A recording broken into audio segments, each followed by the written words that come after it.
Mi nombre es Epifanio Rodríguez Núñez, nacido en Bogotá el 7 de abril de 1929.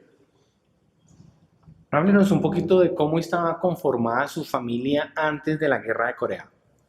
Normal, era un matrimonio normal, un hermano que falleció en un accidente y nada más, sí, todo lo demás normal, sí. Su padre y un Sí. hermano.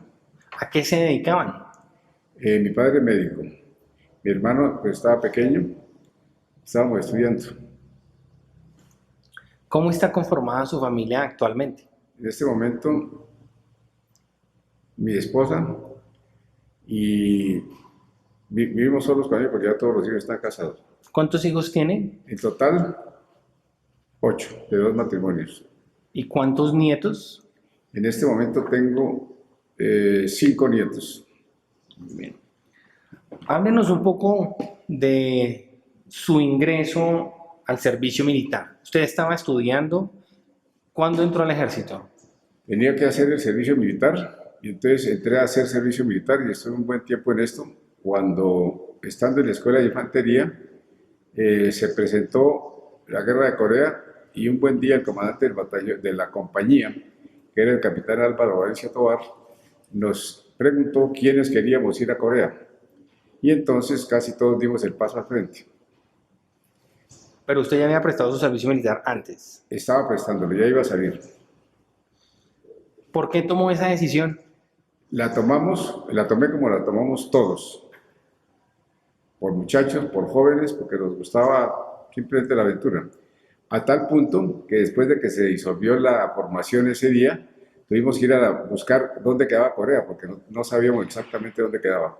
Pero ya nos habíamos inscrito como voluntarios. Y no sabía nada de la guerra tampoco. No, alguna noticia muy simple, porque en esa época se dedica uno a otras lecturas y no tanto a esas noticias de violencia. ¿Qué pasó después de que usted se presentó voluntariamente a ser miembro del Batallón Colombia? ¿Usted le notificó a su familia? ¿Cuál fue la reacción de ellos? En principio no querían que fuera. Por razones de familia intervinieron con algunas personas de mucha influencia, pero ya me había ofrecido como voluntario y les dije que no podía echar pie atrás porque ya me había comprometido, que esa era mi palabra.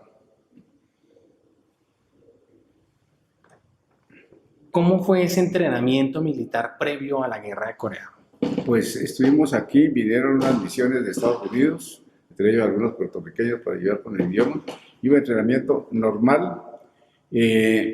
Al comienzo, después, cuando llegaron la misión americana y los puertorriqueños, todos de Estados Unidos, del ejército de Estados Unidos, entonces empezaron a hacer entrenamiento especial con simulacros de guerra, por ejemplo, en la región de Fusagasugá, hacia Ricaurte, aquí en Dinamarca. Todo eso se hacía. Y también por las lomas frente a Bogotá, un entrenamiento normal, más intenso, claro. ¿Recuerda usted los nombres de sus compañeros, alguien en especial que haya estado con usted en Pues estos sí, algunos, momentos? ¿no? Unos cuantos, sí. No sé si estén vivos todavía, pero sí algunos recuerdo los nombres, sí. ¿Cuáles eran? Por ejemplo, Horacio Prieto, Herman Talero Reyes, Mario y Alberto Ramírez Calle, Nolasco Espinal, ¿quién más? Ah, bueno, un teniente coronel, ahora es coronel, Jorge Maure Ramírez, primo hermano de un oficial que murió en Corea. Y aparte de eso, recuerdo los oficiales de esa época que estaban allí, que el general Poranía, el capitán Valencia, el capitán Mancilla, el mayor Luis Etilio Leiva, eh, un coronel, un teniente Caicedo, un teniente Argüello, Eduardo Argüello, y varios otros, ¿Se habla con ellos todavía? con algunos. Sí.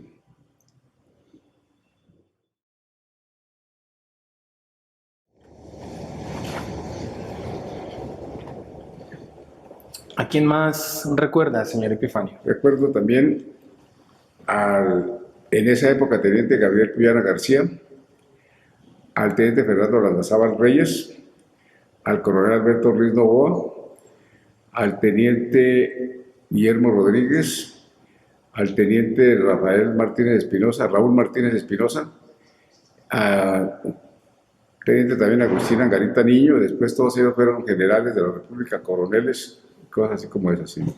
Y un coronel Alejandro Soto Olarte también, porque muchos de ellos fueron, digamos, colegas, siendo ellos oficiales, yo no, como corresponsales de algunas publicaciones del país. Gabriel Puyar era del Tiempo, Fernando Lozábal del Siglo, Soto Olarte del Espectador, y yo era el corresponsal de Semana. ¿Guarda todavía esas publicaciones suyas? Las tuve hasta hace algún tiempo, fotografías, publicaciones, pero sucede que cuando se habló de esta entrevista quise encontrar todas esas cosas y mis hijos, cada uno se apropió de alguna parte de ellas y las llevaron para sus casas. Toca buscarlas, Sí. toca recuperarlas. Cuéntenos cómo fue ese viaje finalmente a Corea. ¿Cuándo salió usted de Colombia? ¿Dónde arribó? ¿Cuándo llegó a Corea? Yo viajé en un grupo avanzado con el mayor Vicentirio Leiva, con un capitán Mancilla, con un sargento Barriga. Fuimos por todo Centroamérica, por el sur de los Estados Unidos, y luego de San Francisco a Hawái. Estuvimos en Honolulu como un día o unos 2 días. Después visitamos las islas de Midway, Wake y Iwo Jima, y luego llegamos a Japón. Allí estuvimos un tiempo en la Oficina de Enlace de las Naciones Unidas. Y después, faltando unos mes y medio o 2 meses para llegar al batallón, fuimos a Pusan para organizar la llegada del batallón que llegó a Pusan, y allí fue recibido por el presidente Syngman Rhee, y hubo un desfile, una cosa muy bonita. ¿Cuáles fueron esas actividades como enlace en la Oficina de Naciones Unidas en Japón? Pues simplemente era un poco difícil. Era una cosa curiosa, por ejemplo, sonaba el teléfono y todos nos mirábamos, estábamos allí en las oficinas, porque no sabíamos en qué idioma era la llamada. Pero simplemente era coordinar, llegaban noticias, cómo se iban coordinando, en dónde venía el batallón, etcétera, etcétera. Simplemente coordinación. ¿Y cuando llegó finalmente usted a Corea, qué fecha era? La fecha exacta no la recuerdo, fue como 1 mes y medio, casi 2 meses antes de que llegara el batallón, para organizar la llegada del batallón. Y estuvimos en el puerto de Pusan en el recibimiento. Podemos decir que fue en 1951. Sí, más o menos. Cuando usted llegó a Corea, que dice que no tenía conocimiento previo de lo que era la guerra, ¿cómo la encontró? ¿Qué impresión le causó esa primera?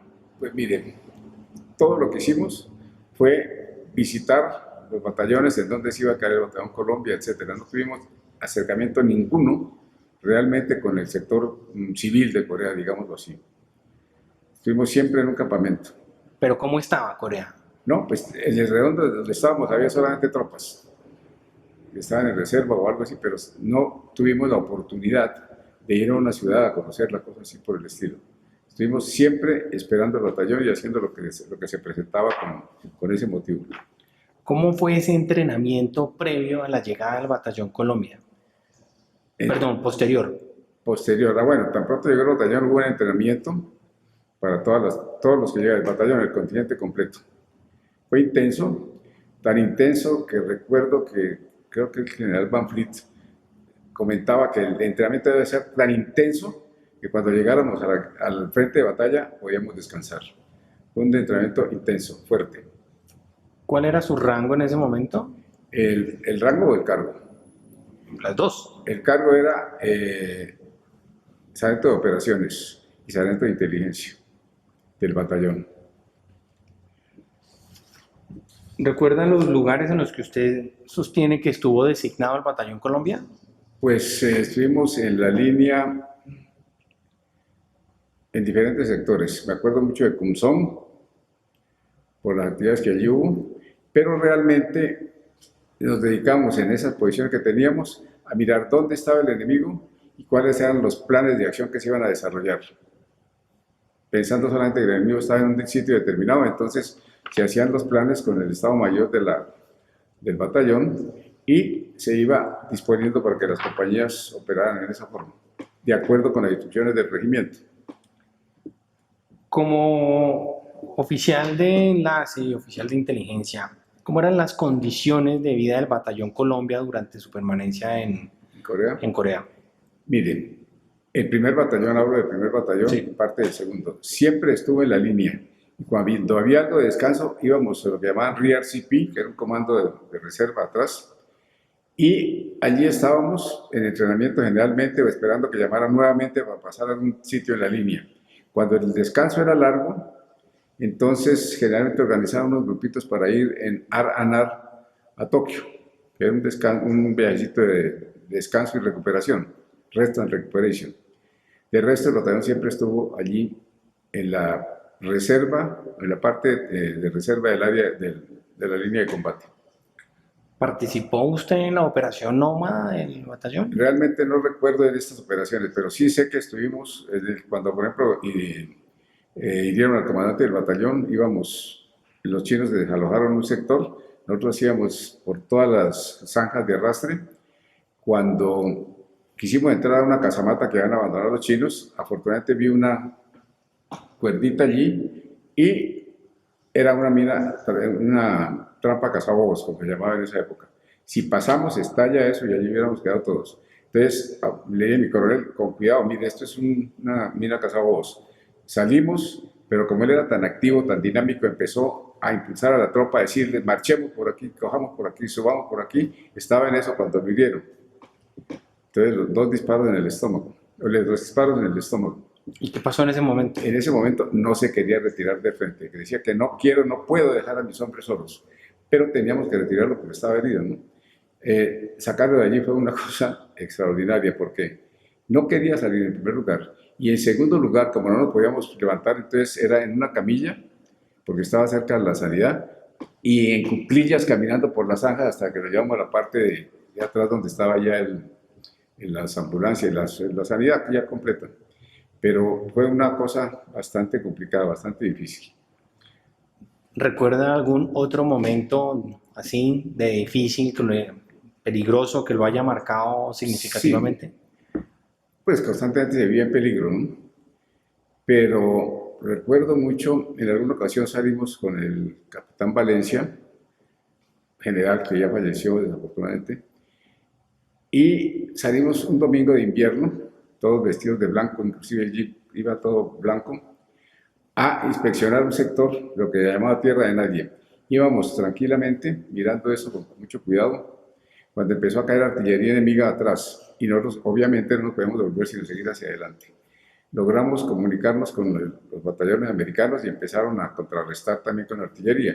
Pero entre tanto se nos iban acercando cada vez más los proyectiles enemigos y tuvimos que saltar, o sea, tirarnos del jeep y con tan mala suerte, diría yo, que caímos en un pozo séptico, porque allá había mucho pozo séptico. Entonces eso era, imagínense, el capitán Valencia cayó en un sitio, tuvimos que recogerlo con el fusil, porque no se podía, estaba muy lejos. Y bueno, ya después regresamos, pero eso fue una aventura un poquito fuerte y caer en un pozo séptico en ese lugar tremendo. ¿Recuerda usted algún momento de paz o de tranquilidad que usted haya podido encontrar en medio de la guerra? Pues no, realmente no, todos estuvimos siempre, había que estar permanente. Aparte de esto, por ejemplo, todas las noches teníamos que mandar patrullas a la tierra de nadie, por ver si se podían coger un chinito o alguna cosa. Todas las noches hacíamos eso. Se mandaba un grupito que no podía llevar armas que hicieran ruido, sino más alguna cosa, nada que hiciera ruido. Entonces, esa era la misión, todas las noches mandar las patrullas, y eso lo organizábamos en el S2 y en el S3. ¿Tuvo usted posibilidad de intercambiar cartas con sus familiares en Colombia? Sí, de vez en cuando lo escribíamos, sí. ¿Y usted qué Y más escribía? ¿cómo? ¿Qué les escribía? No, realmente le mandaba unos mensajes a mi mamá, y sobre todo lo de semana. Ella leía lo de semana y con eso quedábamos más o menos en contacto. De esos momentos, ¿cuál es el que mayor impacto le ha generado a usted? En las heridas del coronel Coronilla. Y otra cosa muy curiosa, cuando en Navidad empezamos a oír mensajes del lado chino, del lado norcoreano, en español. Era una guerra psicológica, ¿no? Que decía, usted colombiano, ¿qué hace aquí solo? cuando allá en su país lo esté esperando su mamá, su novia, sus hermanos o posiblemente sus hijos. ¿Y usted qué hace aquí? Entonces, una guerra psicológica del enemigo para, pues, hombre, ablandar la voluntad de los combatientes colombianos. ¿Y cuál era la reacción del batallón frente a esa Pues, guerra para serle psicológica? franco, ante esa campaña, pues daba hasta risa, ¿no? Ya sabíamos de qué se trataba, de una guerra psicológica. La escuchábamos, pero de ahí no pasaba, ¿no? Algunos seguramente los afectaba, pero en el círculo en que yo me encontraba, pues notábamos eso, nos parecía interesante porque era un buen sistema, ¿no? Pero no nos afectaba psíquicamente. ¿En algún momento se arrepintió usted de esa decisión de irse voluntariamente No, a la guerra? jamás. ¿La volvería a tomar si tuviera la oportunidad? Le cuento algo. Cuando regresé aquí, me encontré con unos amigos y a pesar de que yo ya estaba estudiando, vimos una publicación sobre de la embajada francesa, ¿no? Que recibían voluntarios para unas fuerzas esas francesas que había en el África, ¿no? Y nos fuimos a ofrecer allá. Pero afortunadamente tenían que ser mayores de 32 años y nosotros no tenemos, mayores de 30 años, nosotros no tenemos esa edad, ¿no? Y por eso no nos recibieron. Pero la reacción a nuestra aventura allá en Corea fue querernos ir para otra cosa. ¿Recibió usted algún reconocimiento por su servicio en Corea? Condecoración, medalla. Ah, no, la que les dieron a casi todos los estuvimos allá, excepto los que tuvieron algún acto heroico que les dieron condecoración especial, ¿no? ¿Cómo transcurría un día normal para usted en Corea?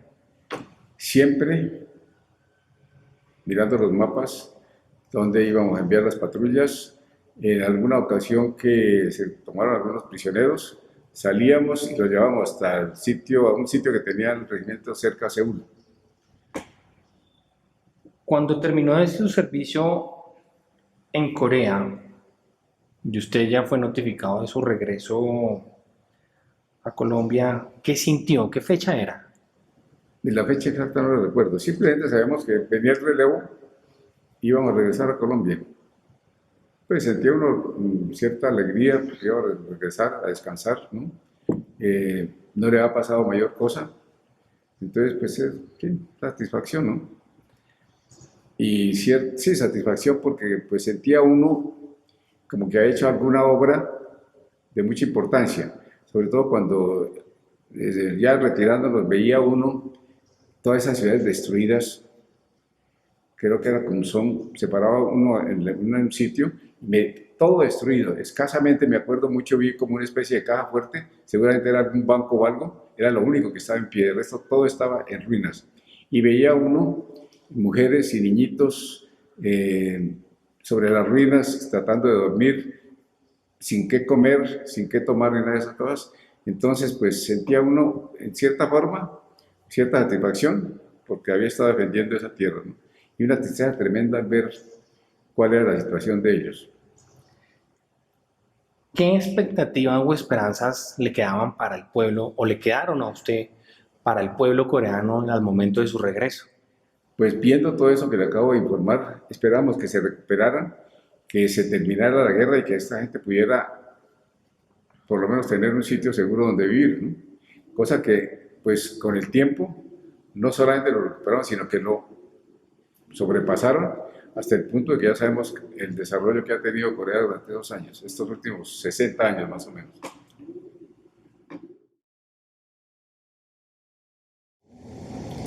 ¿Ha tenido la posibilidad usted de regresar a Corea desde entonces? Sí, ya después de que dejé todas mis actividades, mucho tiempo el general Gabriel Puyana justamente me invitó en repetidas ocasiones, pero yo no podía ir porque estaba en mi trabajo. Finalmente, ya cuando dejé todas las actividades, estuve una vez de visita en Corea y la sorpresa para mí fue extraordinaria y como que siente una satisfacción interna de ver que ayudó en algo a que este país haya crecido tanto. ¿Recuerda la fecha de esa visita? No, hace como unos 4 años de la primera. Y la segunda fue en el 2014 creo, que fui a una reunión de la Federación Internacional de Veteranos de la Guerra de Corea, que la embajada me invitó y fui a esa reunión.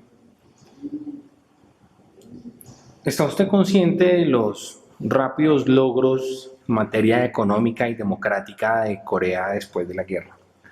¿A qué cree usted que se debe eso, ese desarrollo, esos logros? Yo pienso que Corea es una cultura milenaria, con mucha experiencia, muchos conocimientos que le ha dado todo ese tiempo, y en comparación con nosotros, que realmente somos una gente nueva, pudiéramos decir que todavía estamos en Guayuco, porque no mostramos empeño en muchas cosas de las que hacemos. Hay gente que lo hace, pero el esfuerzo del pueblo coreano es algo realmente digno de imitarse, porque ellos surgieron, hoy está entre las 7 potencias, entre las 10 potencias más económicas más grandes del mundo, y nosotros en el mismo tiempo, en vez de progresar, desafortunadamente consideramos que estamos un poquito más abajo de lo que estábamos en esa época. Se han firmado los 61 años del armisticio y no hay ningún otro conflicto en el mundo que permanezca suspendido en esos términos por tanto tiempo. ¿Qué cree usted que se puede hacer o debería hacerse para firmar la paz y hablar quizá de una reunificación de las dos Coreas? Sería ideal que se reunieran las dos Coreas, porque son familias divididas. Me di cuenta en las veces que estaba allá que algunos tienen su papá y su mamá en el norte y los hijos y los nietos están en el sur y no se pueden unir, y en los hermanos pasa lo mismo. Y entonces ese auge de Corea del Sur podría al unirse mejorar la situación de todas las familias que vivían juntas nuevamente, y aparte de eso mejorar también la economía de Corea del Norte. ¿A qué se dedica actualmente, señor Rodríguez? En este momento ya me he retirado prácticamente de todas las actividades que desarrollé antes.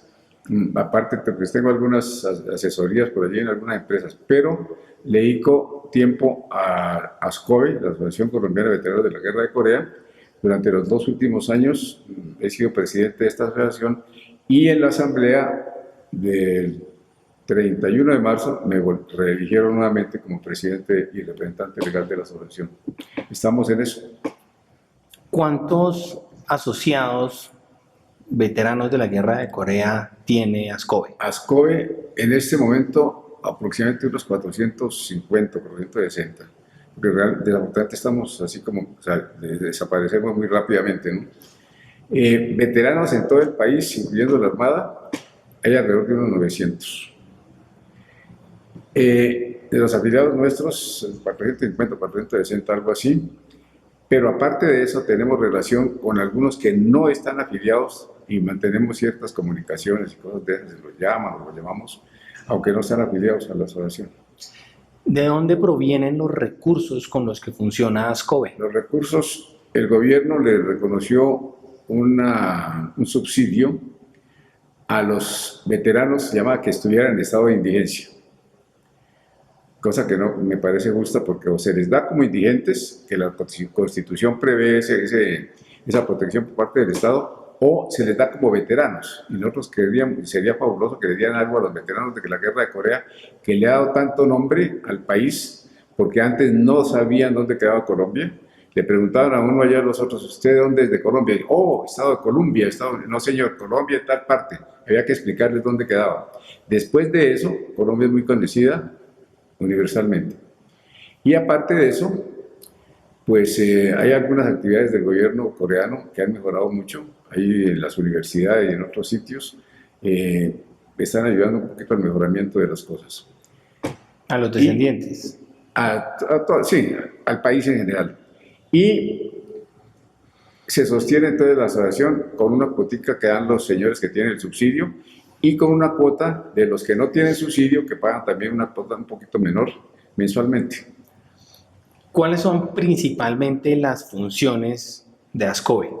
ASCOBE, agrupar a los asociados, mantenerlos informados de todo lo que se está haciendo, y se les conceden auxilios por defunción. Cuando muere algún asociado se le da una suma a los familiares, y está establecido también un plan de acción social que ayuda a los enfermos, a los que tienen alguna calamidad doméstica, les ayuda para compra de anteojos, para compra de medicinas, para compra de muletas, compra de sillas de ruedas y cosas así que necesiten los asociados.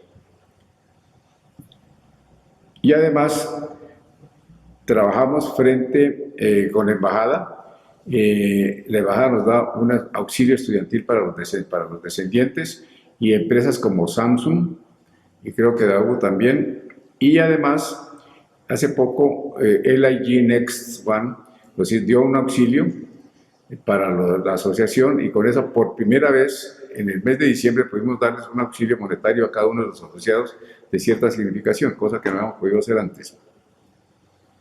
¿Tiene usted contacto permanente con la Embajada de Corea? Sí, con el agregado militar y con la embajada trabajamos permanentemente, sí. En estos proyectos que usted menciona. En todas estas cosas, sí. De hecho, la embajada nos ayuda con un buen número de auxilios estudiantiles, entonces tramitamos todas esas cosas, sí. Y tenemos asociados no solamente en Bogotá, ¿no? Tenemos asociados en Cartagena, en Barranquilla, en Medellín, en Cali, en muchas ciudades del país.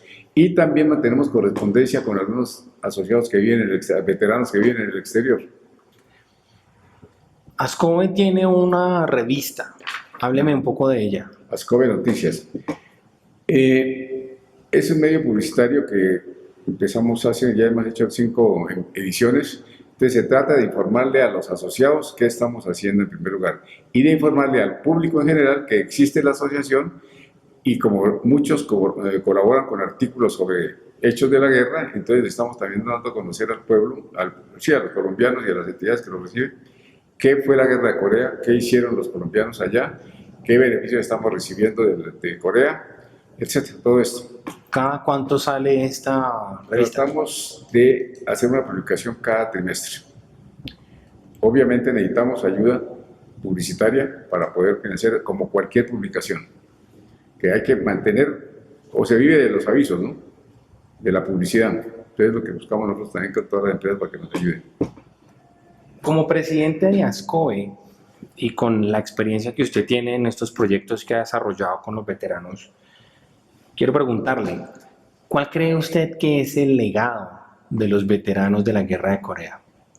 El legado de los veteranos de la Guerra de Corea para el pueblo coreano es... Para el mundo. Para el mundo, bueno. Que vale la pena ayudarle a un país a defender su libertad cuando la necesita.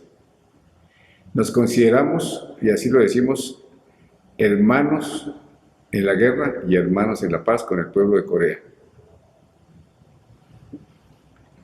¿Cuál sería su mensaje para las generaciones futuras que tengan la posibilidad de ver esta entrevista?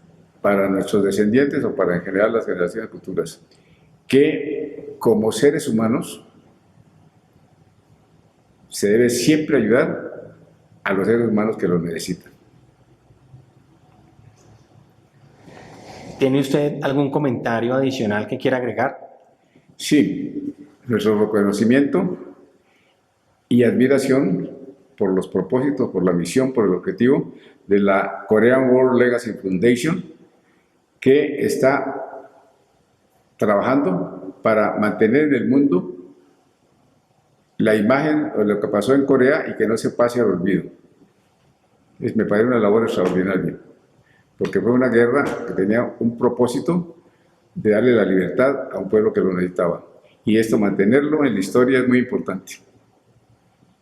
Muchas gracias, señor Rodríguez, por su tiempo. Mucho gusto. Gracias.